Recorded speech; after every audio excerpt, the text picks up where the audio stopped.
Ce programme vous est proposé par Sasa Studio en partenariat avec Skywood, la solution innovante et durable.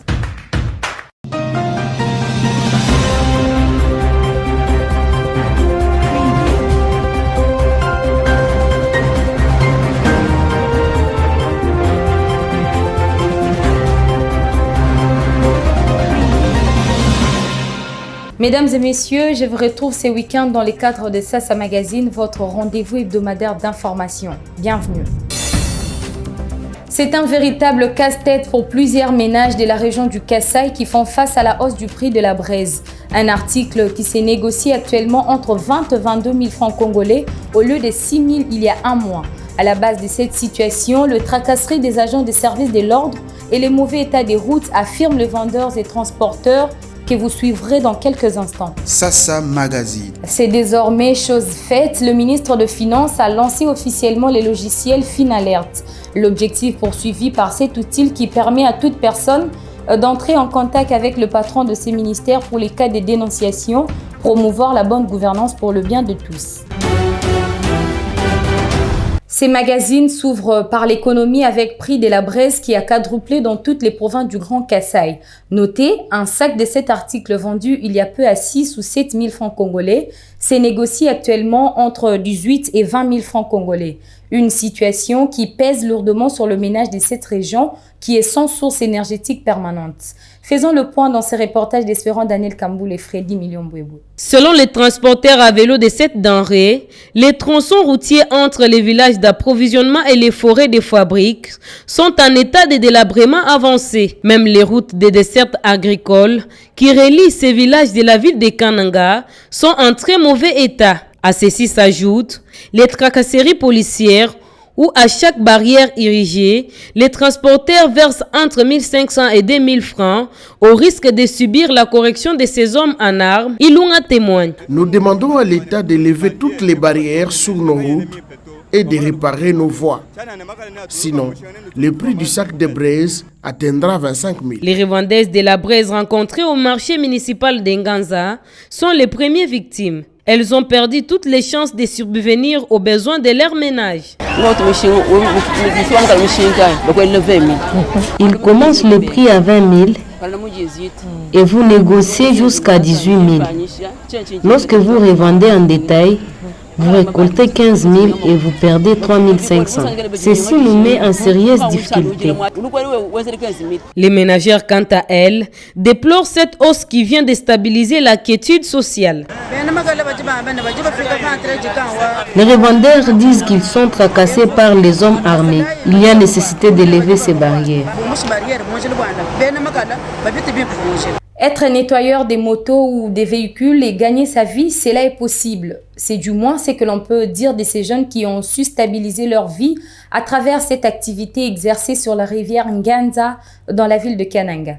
Découvrons-les dans ce reportage. Kassanda Mbuyangandu, 50 ans révolus, est le président du groupe de nettoyeurs des engins automoteurs érigé à la rivière Nganza. L'homme accuse une expérience de 34 ans et dit avoir tiré profit de cette activité quotidienne. Plusieurs de ses anciens collègues sont aujourd'hui stables dans leur foyer après avoir épousé des femmes, payé de parcelles et font étudier leurs enfants dans de meilleures écoles. Certains ont quitté la rivière pour devenir des conducteurs de motos en ville.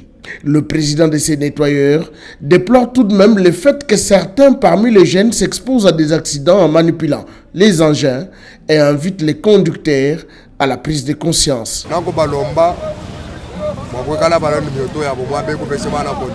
Que les conducteurs de motos veillent à ne pas donner les clés de leur contact aux enfants nettoyeurs.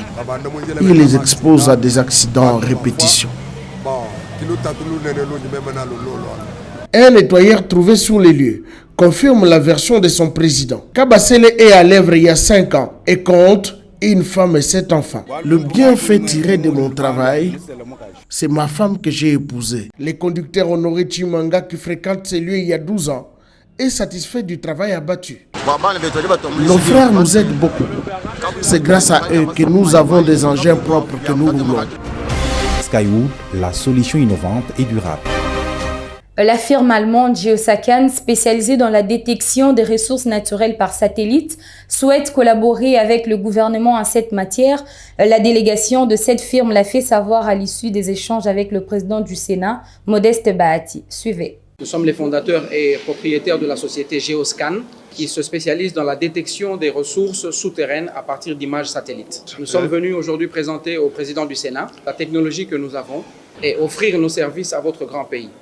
Nous pensons que il était très intéressé. Nous avons suggéré un partenariat qui va faire gagner beaucoup à la RDC. Avec nos méthodes, nous pouvons aller sonder jusqu'à une profondeur de 10 km, que ce soit sur des lieux où l'on a déjà découvert des mines ou des lieux non encore découverts. Notre méthode est à la fois rapide et elle n'est pas aussi chère que les méthodes conventionnelles. Donc pour un pays large qui a autant de ressources comme la RDC, c'est une méthode idéale. Nous offrons le même service aux sociétés privées afin de donner de la précision à la fois aux entreprises privées qu'au gouvernement à quels endroits il faut creuser.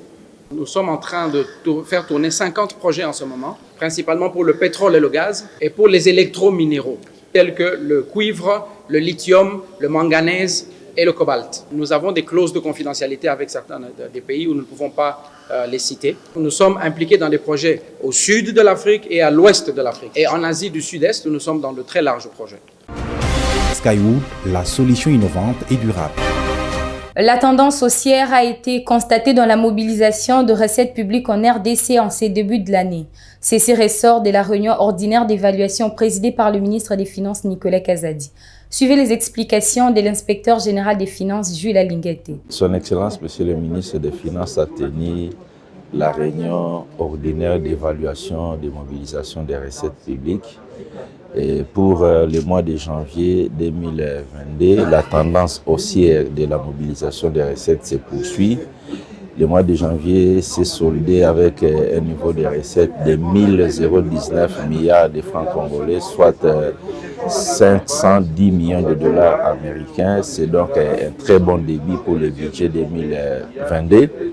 Par la suite, on a discuté autour des stratégies pour maintenir cette tendance haussière et influer positivement sur la mobilisation des recettes sur l'ensemble de l'exercice 2022. Son Excellence, Monsieur le ministre des Finances, a donné des recommandations en ce qui concerne le traitement des contentieux dans toutes les régies financières, des recommandations à optimiser les rendements des contentieux. Mobilisation optimale de recettes publiques en République démocratique du Congo. Le ministre des Finances a lancé au courant de la semaine qui s'achève l'outil de dénonciation des cas de fraude dénommé FinAlert.